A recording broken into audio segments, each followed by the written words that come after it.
অসম গণ পৰিষদ দলত ঢেকিয়াজুলি বিধানসভা সমষ্টিৰ দলীয় সভা সম্পন্ন।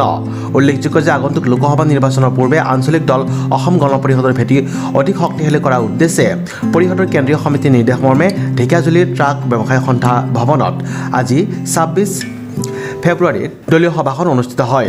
ঢেকিয়াজুলি ট্ৰাক ব্যৱসায় সন্থা ভৱনত অনুষ্ঠিত হোৱা উক্ত দলীয় সভাখনত অসম গণ পৰিষদ দলৰ শোণিতপুৰ জিলাৰ সভাপতি ৰাতুল কুমাৰ নাথ উপস্থিত থাকি গুৰুত্বপূৰ্ণ মন্তব্য আগবঢ়ায়।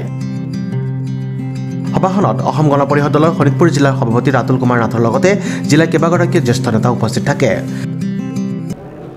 পুনৰ্গঠিত বিধানসভা সমষ্টিৰ অসম গণ পৰিষদৰ সমষ্টি কমিটিৰ সভা অনুষ্ঠিত হৈছে আৰু আপোনালোকৰ জ্ঞাত যে আমাৰ ঢেকিয়াজুলি বৰচলা দুইটা সমষ্টি পূৰ্বৰ অসম গণ পৰিষদ দলৰ আমাৰ যথেষ্ট শক্তিশালী সাংগঠনিক ভেটি থকা সমষ্টি। এই সমষ্টিৰ পৰা আমাৰ তিনিবাৰ আমাৰ বিধানসভাৰ প্ৰতিনিধিত্ব কৰিছিল অসম গণ পৰিষদ দলৰ হৈ প্ৰয়াত যোচেফ ঠুকু ডাঙৰীয়াই আৰু তেখেত তেজপুৰ সংসদ হিচাপেও তেখেতে কাৰ্যনিৰ্বাহ কৰিছিল। একেধৰণে বৰচলা সমষ্টিটো আমাৰ দুটা টাৰ্মৰ অসম চৰকাৰ থকাৰ সময়ত আমাৰ দলৰ প্ৰতিনিধিয়ে বিধানসভাত প্ৰতিনিধিত্ব কৰিছিল।